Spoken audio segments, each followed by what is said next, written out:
Hey everyone, thanks a lot for joining. Welcome to another webinar for We Make Devs. And I'm really excited for this one because we're doing this series where we get industry experts, such like Daniel here from Napptive and KubeVela, to answer your questions, share their knowledge and insights. And the theme for today's session is simplifying cloud native application deployment. So we're going to learn about that. We're going to talk about some amazing open source tools as well, like KubeVela. And if you want to get involved in that, we'll talk about like these all CNCF projects in the landscape.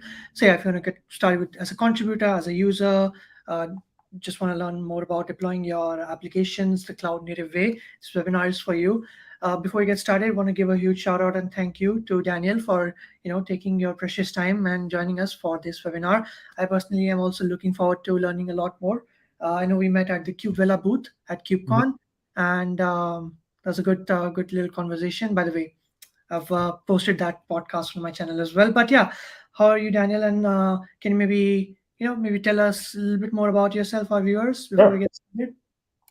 Yeah, thanks for having me. Well, my name is Daniel Guerrero. I'm the CTO at a company called Napptive, and I'm also a maintainer of the Open Application Model / KubeVela CNCF project. And well, today's session is basically about, or the objective, let's say, is to learn a little bit more about the Open Application Model, how it can simplify the way that you deploy applications and how you think about applications, and how specifically Napptive can also help you through that path of simplifying how your developers will work with infrastructure, basically. Amazing. And for all those who are watching, this is being recorded, so you can watch it later on as well. Same link. I've created a playlist on YouTube. Also, if you have any questions, you can send those in the live chat. I will compile some nice questions, and in the end, we'll ask Daniel some nice questions. All right. I believe you have something to screen to share, so I've just added your Sure. screen. Yeah, Daniel, take it away. Okay, cool. So well, let me see if I can put this on full screen. Yeah.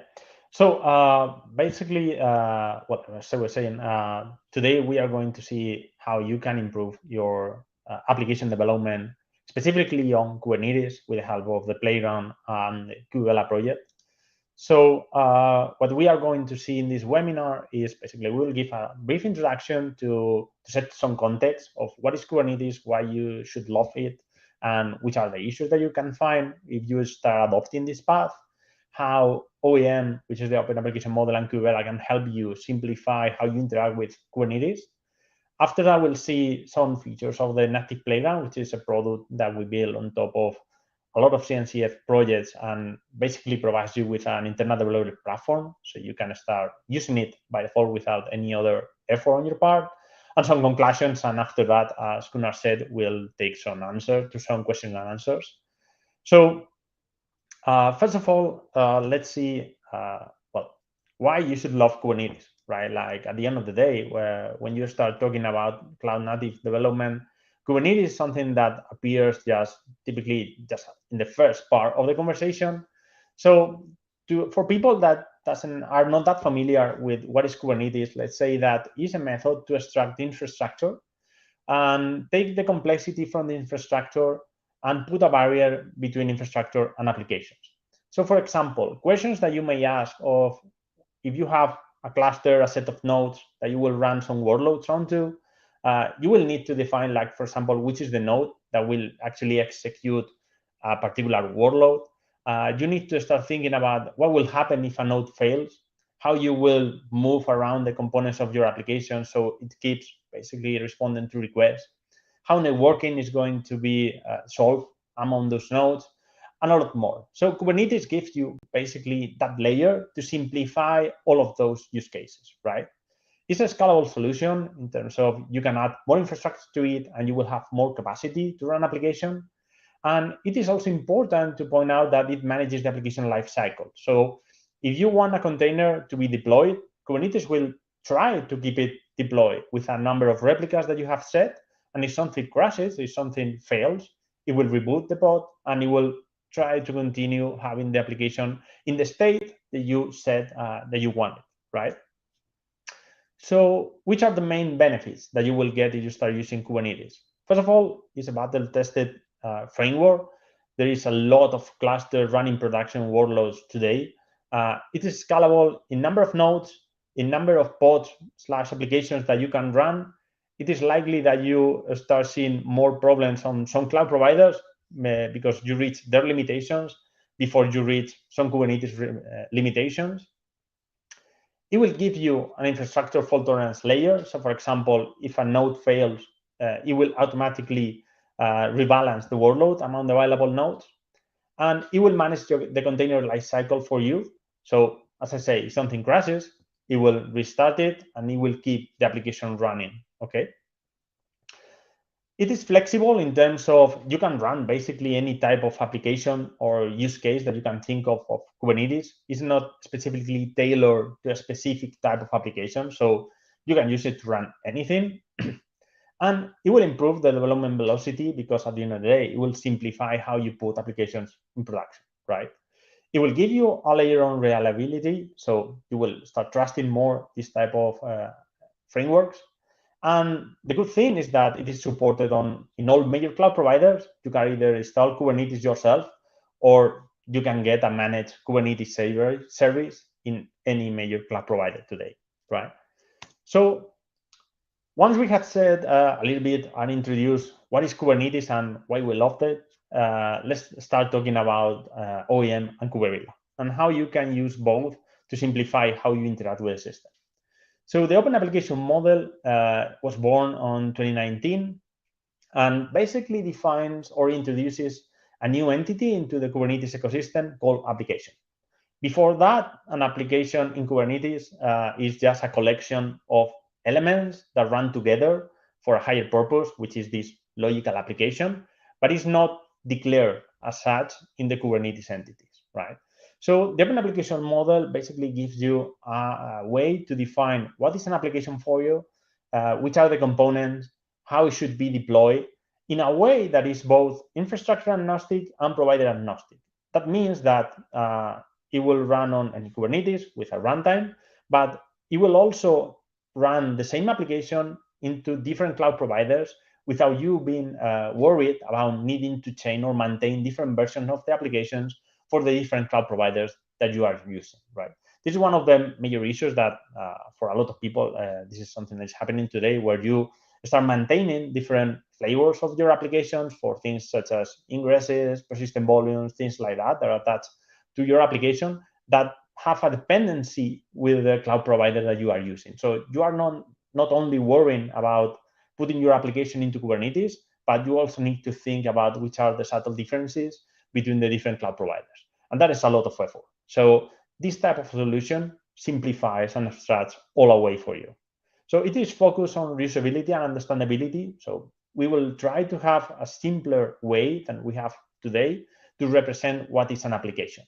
And being a standard and being a collaborative effort, a lot of people can also collaborate. And I welcome you to start adding your opening issues and enriching the needs for this in the community, right? Apart from that, it's thought to be extensible by default. So if something is not defined as such in the standard, it's pretty much obvious that you can add your own extension to it, right? So which is the problem that we are addressing with all of these? As I said before, Kubernetes is a high-performance battle test framework. So there is not a problem with trust to run different workloads and applications. But one of the main issues that it has is it is quite difficult to learn an approach, especially when you as a developer or you as a company consider adopting such a technology. It has a step learning curve. Each day there are more and more tutorials to learn about it, and you can put that effort into it and you will end loving it. But at the end of the day, it's a barrier for entry. So OEM also lowers this type of barrier to work with Kubernetes. And if you put additionally an internal developer platform on top of that, you will have a simpler path to adopt or to get the benefits from Kubernetes without the need to become an expert in Kubernetes from day one to be able to use it, right? So to give you an example, this is the map of the major entities that you will work in the Kubernetes layer. I usually refer to these as the low-level Kubernetes entities because they are the building blocks that you will need to represent an application. But the problem with all of this, as I said, is the step learning curve. Like, you need to have a lot of things in your mind. Some of these entities have dependencies and collateral impacts among each other. So you may have, or you may provide, edit some application or create a new entity that actually affects workloads that you are running in your cluster. So it requires a lot of mental effort to be aware of what could be the potential impact of modifying something that is running, and it takes some time, right? So at this point is where KubeVela enters the picture. KubeVela is the runtime for the open application model. So the way that you represent those applications, KubeVela will take that specification and it will perform the translation between the high-level application entity and the low-level Kubernetes entities that are needed to run that application. But the effort will be done by KubeVela, not by you splitting all of those entities. Right now, it's a CNCF incubating project, and the major feature is that it provides a multi-tenant, multi-cluster support. So you can build yourself a developer platform using KubeVela, and you will be able to basically deploy applications in different clusters, and you can also will be able to split the cluster among different tenants. So these type of approaches that usually are require some internal effort to build by yourself are already provided by default. Plus, it is highly extensible, and we will see some examples to it, not too deep, but just some examples of how you can extend these to do things such as, for example, avoiding the need to write your own operator sometimes, right? To give you an idea of how of the timelines of a project, this is a young project, everything in the CNCF, but Kubernetes probably. So OEM starts at 2019. It has gone through 3 major revisions, whose focus was basically to keep lowering the entry to define an application, be more consistent, and have a nicer experience when you declare your applications, while maintaining a level of extensibility that makes you potentially adapt that definition to your own needs and to tailor that to your application needs, right? From the point of view of KubeVela appears once we learn from which were the challenges running OEM applications in Kubernetes. KubeVela is a project that was born to make that possible, and it has gone through a lot of major revisions. Right now we are in 1.8. I forgot to put the bar there, I'm sorry. But in 2021, mid-2021, it entered the CNCF. As you may know, this is the Cloud Native Computing Foundation, that is a top-level entity that basically gathers a lot of technology related with the Kubernetes ecosystem and cloud native development. And just this year, it also entered the incubating stage, which is just the next level for projects that have demonstrated maturity and have demonstrated some some numbers, let's say, of adoption. And this is right now which is the current project timeline. Okay. So once you have a notion of what is this project about, let's start talking about applications, how you can use it, and what an application looks like in OEM. So as I said, the application will be the top-level entity that you will start working with. And an application is just a collection of components that need to work together to perform something. Typically, a component will be associated with a microservice of your application, but you will see that sometimes a component can also represent something like a task or a periodic task or something like that, right? There is also a notion of traits. We will see more in detail in a couple of slides, but just consider traits as methods to modify behaviors on the components without requiring you to change the internal of the components. And that will have a huge part fostering usability and collaboration among team members. So if we start talking about components, this is, as I said, one step below the application. In here, you will represent which are the entities that are part of your application that need to run together. And here, typically, the aspect that you need to think about is how you are going to run them. There are some default types provided by default by KubeVela, which are web service, worker, daemon, task, etc., that kind of represent some of the existing entities in Kubernetes. But the good thing here is that, well, it's twofold. First of all, each type is associated with a list of parameters. And the good thing is that you can create your own component to capture your own needs. So for example, while you can use a web service component and set the images, the ports, the environment variables that you will need to run that container image, you can also make life easier, for example, for your developers in your team by creating a component, a database component type that is your own. And the properties will actually represent something with semantics for your team. So for example, you may have a property named debug mode or trace slow queries or any other thing that you can think of, which are actually meaningful for your developers. So instead of giving them the raw YAML specification where they need to learn which are the potential environment variables that they can set up and things like that to affect the component, you can do that for them. In this example of creating your own database component, another thing that you can do is just say, hey, I will give a property called development mode, and if you set it to true, when you deploy this component, it will only deploy one replica because it's for testing purposes, while if you set it to false, or by default it's going to be false, you will actually perform the deployment as you will have in a production environment. So it gives you some flexibility, and it will be an easier way, basically, to be able to communicate with the developers and to have a nicer maintainability of their applications. Because at the end of the day, properties are defined by you, and components can also be defined by you. Okay. So once you have this component, which could be, as I say, database, API, business logic, microservice, anything you can think of, then we have traits. And traits, what they do is basically modify or amend the functionality of that component. And this is important because it is also split into the responsibility, let's say, of who defines what, right? Like one developer can be in charge of defining a component and making the application run.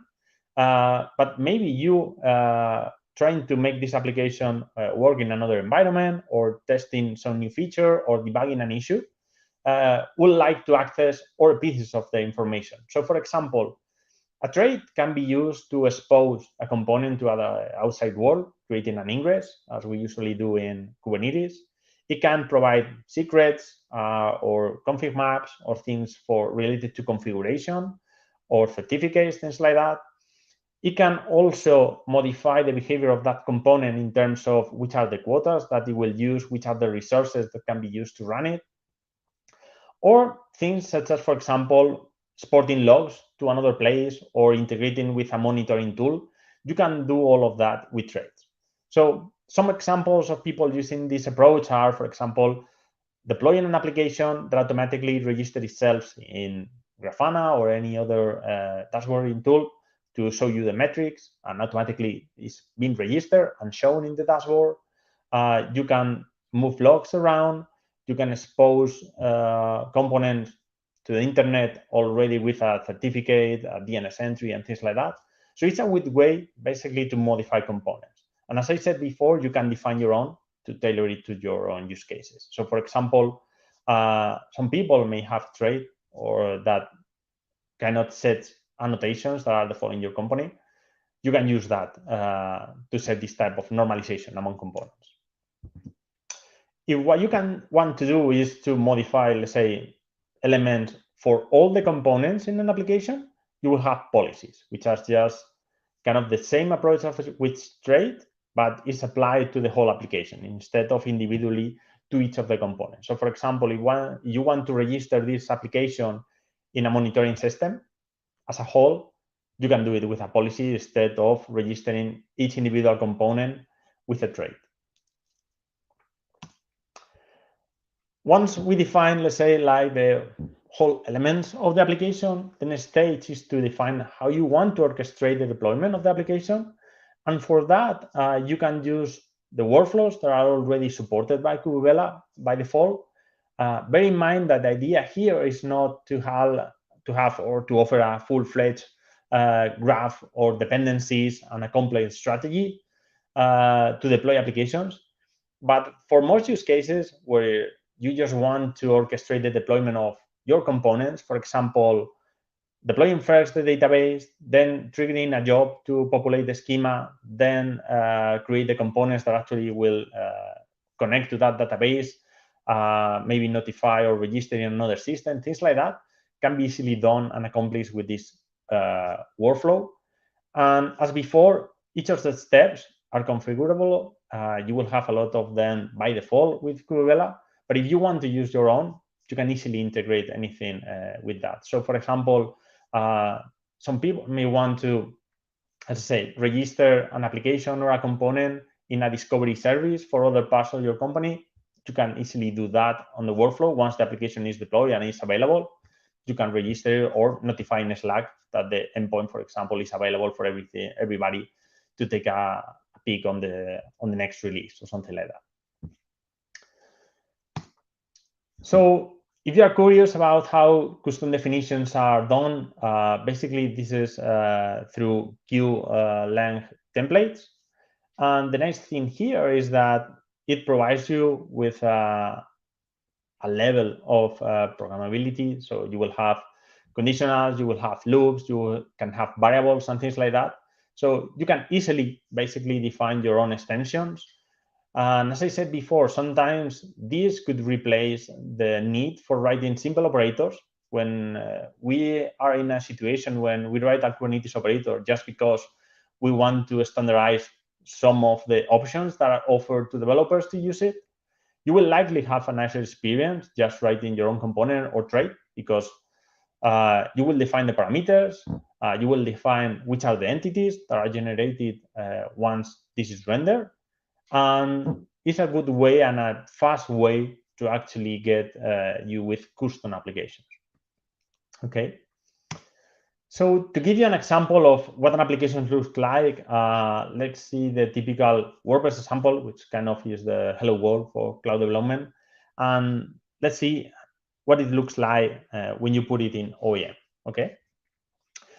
So this is a YAML file, which kind of resembles Kubernetes file because they are just YAML, right? So in the spec, you will see the components. And in here, what you will have is, for this example, we are using just common component types that you will find by default in KubeVela. And you can see here that you can say like, hey, this is a web service, which is just a way of saying this is a service that will accept connections from the outside. So other components in your application will connect to it and inspect it. You represent this with these ports. You will give it some resources that they can use, such as CPU and memory. You can define environment variables as usual. And you can use trait, as I said, to say, hey, I want to expose the port 8080 to the outside world in this path. And this in particular will automatically generate an ingress with a valid certificate, a valid DNS entry that you can copy and paste and share among your team. So everybody will be able to access this application once it's deployed. There are other things such as this service binding, which is just another way to approach linking with secrets and taking elements from secrets. MySQL will be the database of choice for this particular example. And as before, you can use traits, for example, to say, hey, this particular component will have storage defined in such and such a way. In this case, storage is just some credentials that are automatically populated. Bear in mind that this is just for the sample, but well, you can do things such as, for example, generating automatically some secrets and things like that, right? So the good thing here is that, as I said before, you have a separation between who defines the component and who is in charge, let's say, of making this container run. But you offer some level of configurability once you want to make the instance of this application effective in Kubernetes. Okay, let me get back to...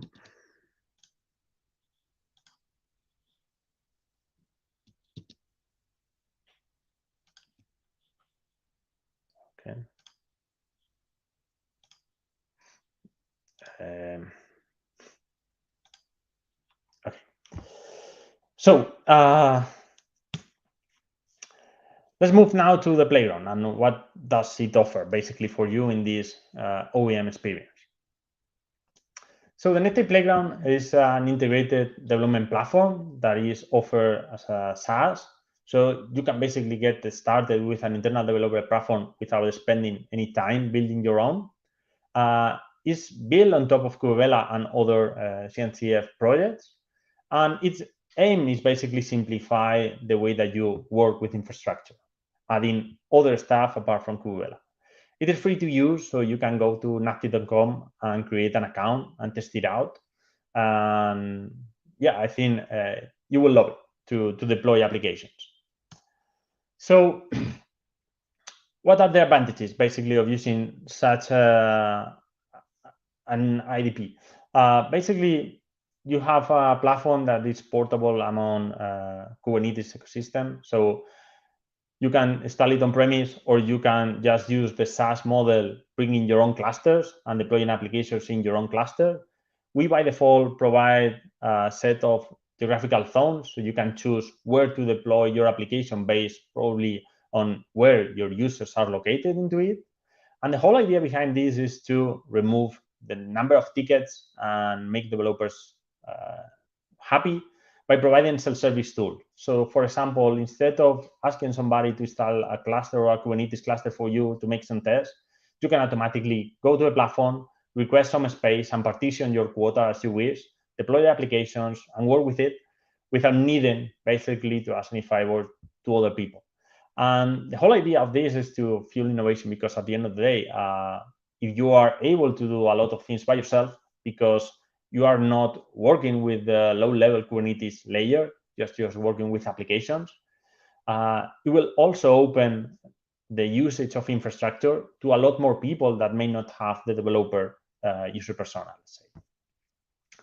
So to give you some concepts, once you go to the web and create your account, you will have one user that have one account, and in the account you will see environments.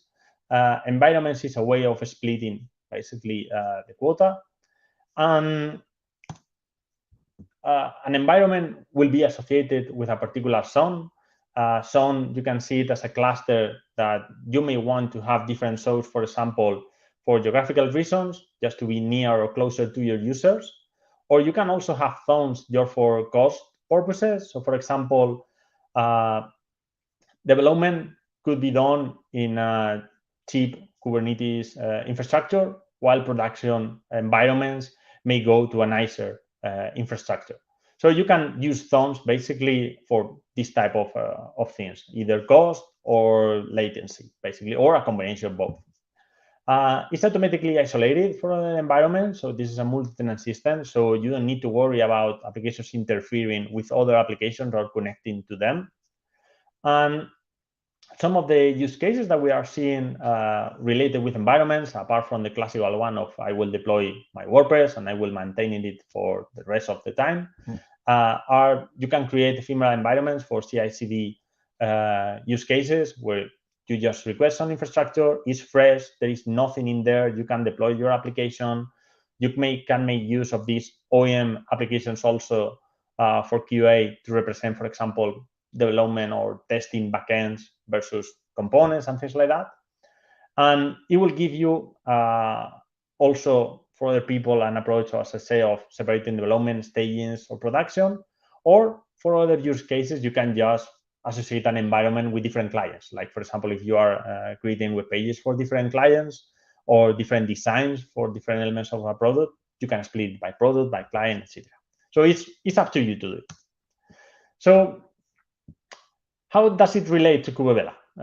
Basically, what we will do as Napptive as a platform, we deploy ourselves into Kubernetes. You will still be able to access the standard Kubernetes API, so it's not obscure. You can already use it. And what we'll do is we will provide with all these constructs around environment, infrastructure, usability, how you get applications and how you make them run. And when we create the application into the environment, KubeVela will enter the picture, and will basically make the translation between these OEM applications with our added sometimes components or traits, custom things that we offer additionally from the standard ones, and it will create the low-level entities that effectively will make your application run. So this doesn't mean that there will not be any low-level Kubernetes entities. It just means that you will not need to be aware of them, and you don't need to maintain the low-level entities. You will only focus on the OEM layer, and this is the application that you will run to run, right? So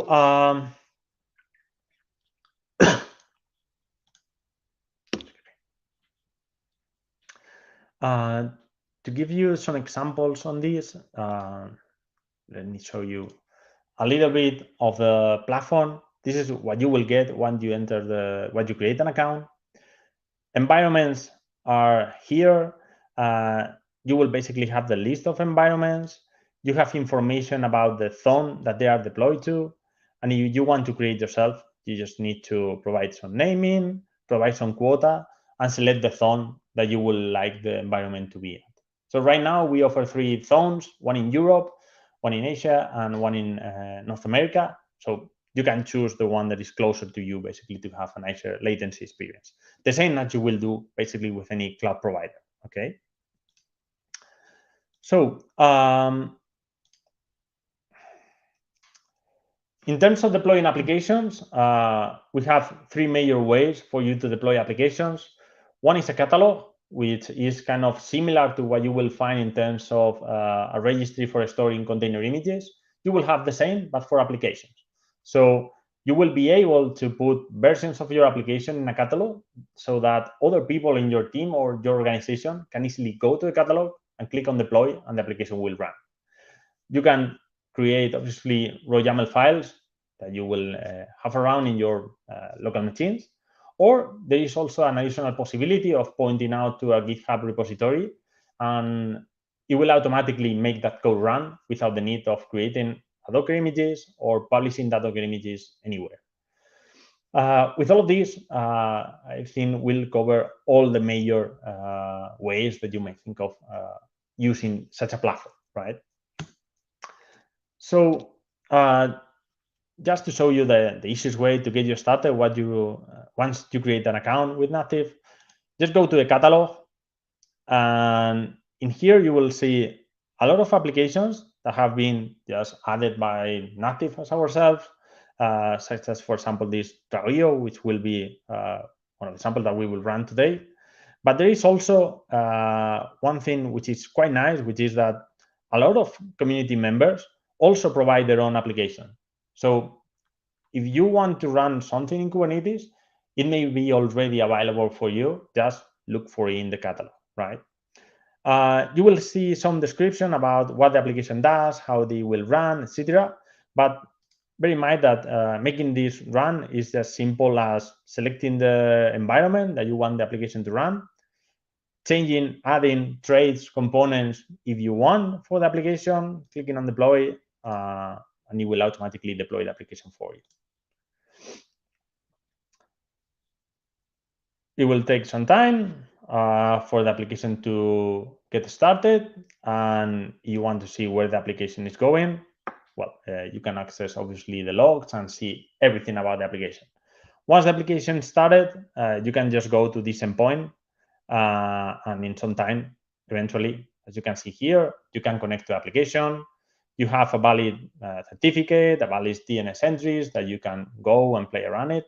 So this is how we see as an experience for everyone to be able to deploy applications in Kubernetes without the need, basically, to go through a path of learning all about Kubernetes.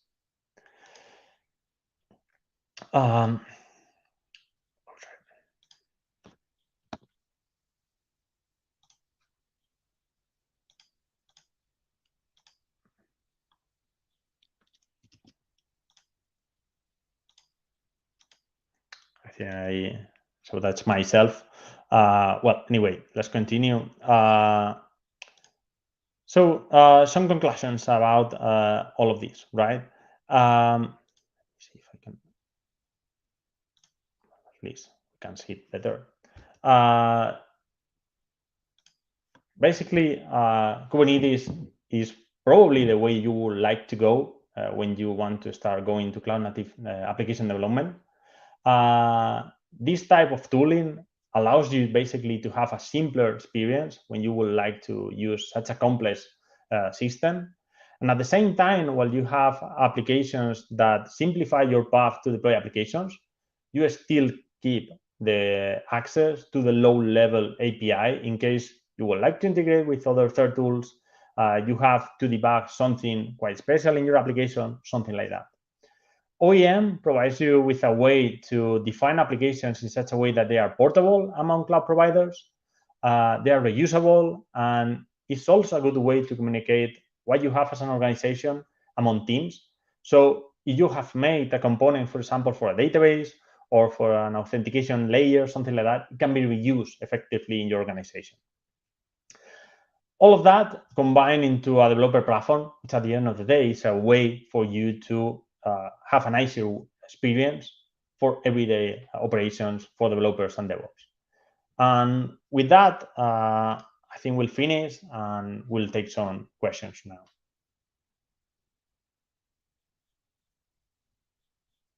Amazing. Well, thanks a lot for sharing, Daniel. And we have some of the questions that I've compiled over here. Really a great presentation, and I really appreciate you, diving into the details, giving the examples as well. Good thing it's being recorded, so folks can watch it later on. I was also streaming it on LinkedIn, so we had some folks joining from there as well.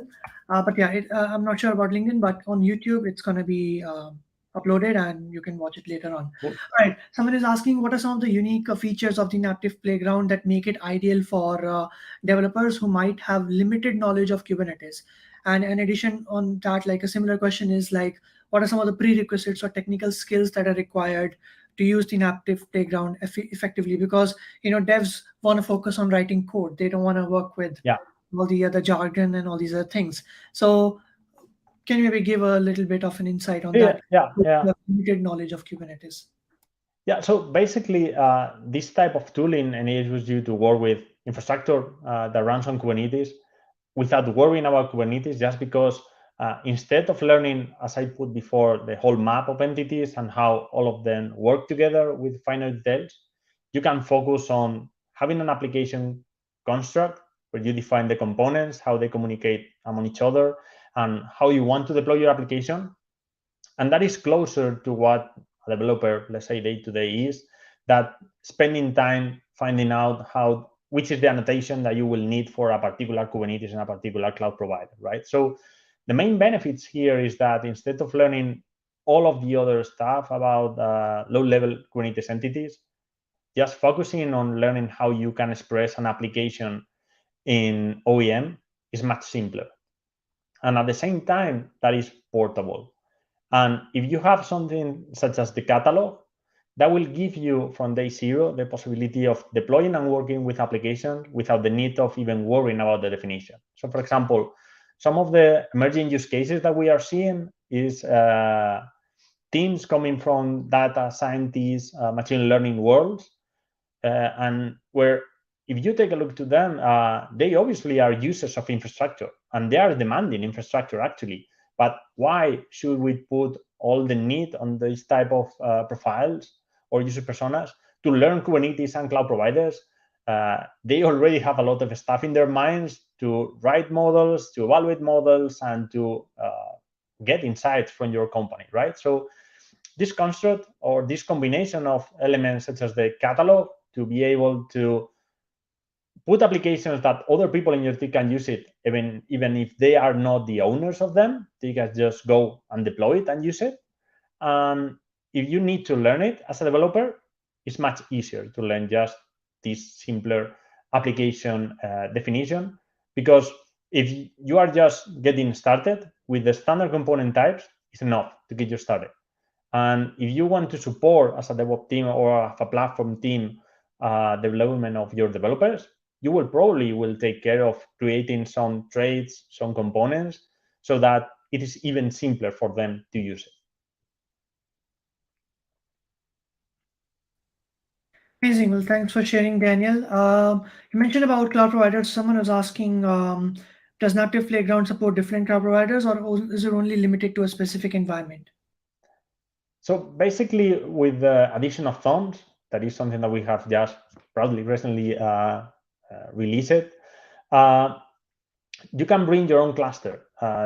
Like we provide a set of zones by default that everyone, when they create an account, can use it.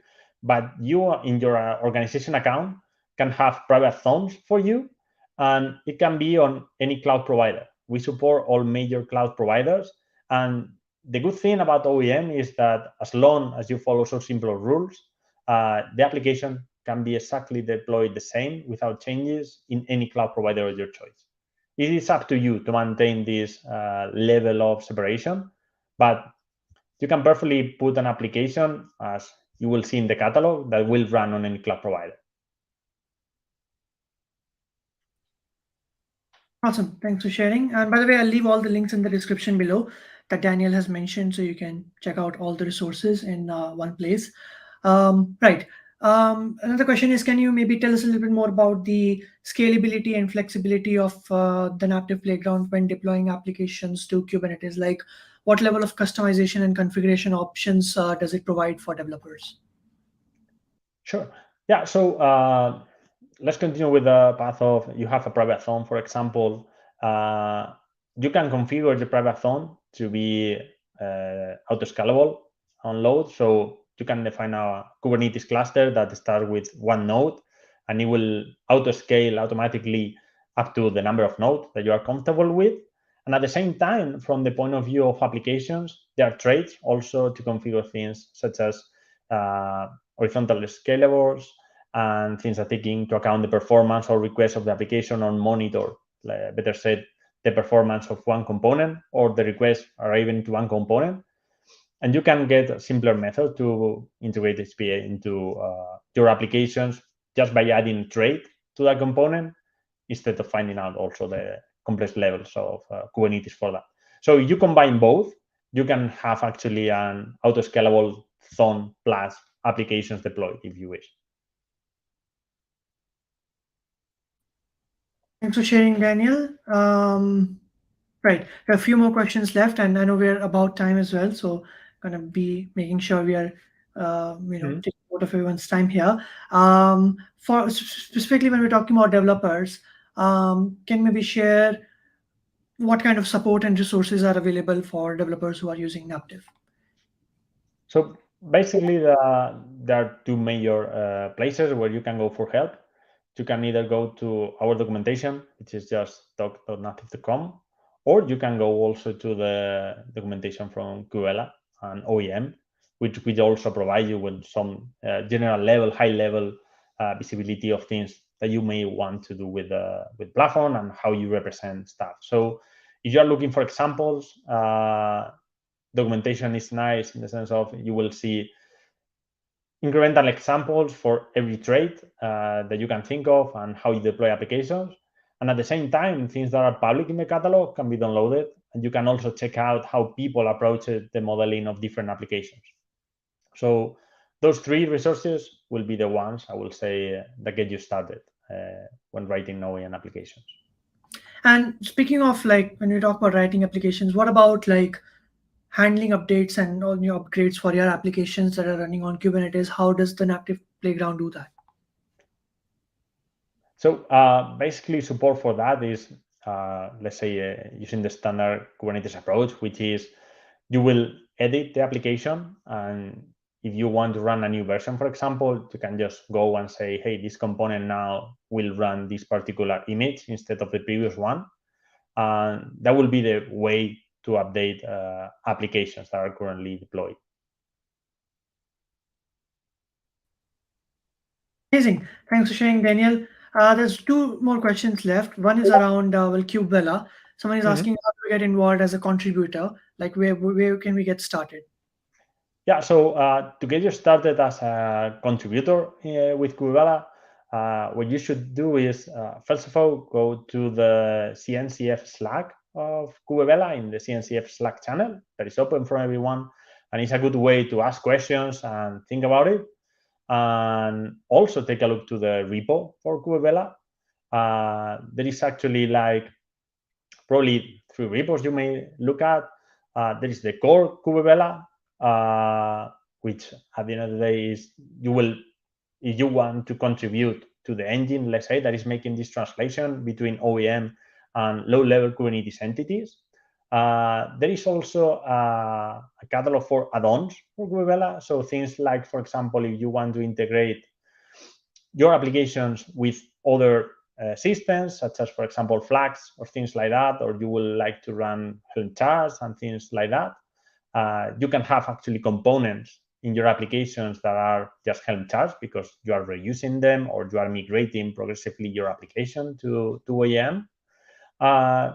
You can check out the catalog, and there will be a lot of issues that are pretty nice for newcomers into the system. So just go there. Apart from that, there is a bi-weekly community meeting where we discuss a lot of things, and everybody is welcome to participate, say hi, talk about their use case, and just contribute to the community. That's probably one of the simpler way to contribute to the community, is just attending the meeting and talking with people. Couldn't agree more. Like when you get started first, just attend the meeting, see what all things are going on, and then gradually, as you move forward, you'll understand how the project is Yeah. moving, and then people will assign you some nice tasks. But yeah, again, all the things Daniel mentioned, I'll leave those in the description below, so you can find all the nice links at one place. But yeah, you can join the CNCF Slack as well. Right. Last question, Daniel. Then we'll wrap it up. And if you all want to continue the conversation, you can join this CNCF Slack channel and ask your questions over there. Can you maybe discuss any future developments or features that are planned for Napptive Playground? Yeah, so well, there is some nice feature coming up in the near roadmap of the playground. There will be a lot more information for operators and platform operators. Right now, you will get a look for what probably a developer, DevOps person would like to get from this type of platforms. We are working on providing these additional views for other user personas into the organization.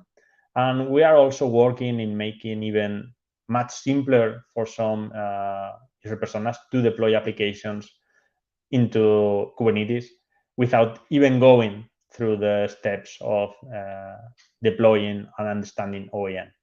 So we are looking forward to even further simplify how you interact with such a platform and try to get the same that you have these multi-tenant clusters and multi-cluster experience.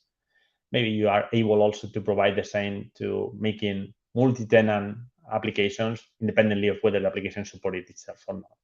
So yeah, we are trying to support both the views of platform operators and DevOps teams. Plus, we are even working in further simplifying the user experience for other user personas, such as data scientists or machine learning teams and things like that. Amazing. Thanks a lot for sharing, Daniel. And we've done some amazing stuff together in the past. So, folks, you can check that out as well. Really great talking to you. And hopefully, I'll see you at another conference, maybe next KubeCon or something. Yeah, we'll see. Yeah. Looking forward to seeing the project updates. And for everyone else, this is being recorded. All the Yep. other previous sessions were recorded to spaces, everything you can find. But yeah, to continue the conversation, join the CNCF Slack and check out the links in the description Just below. one last thing. We also have a community Slack for Napptive, so there will be also the link for that, Yeah, depending on what do you want to ask for. yeah, I'll update the links for that as well. And yeah, thanks a lot for joining, Daniel. Really appreciate Thanks. it. And yeah, see you in the next one. Bye. See you next one. Thanks.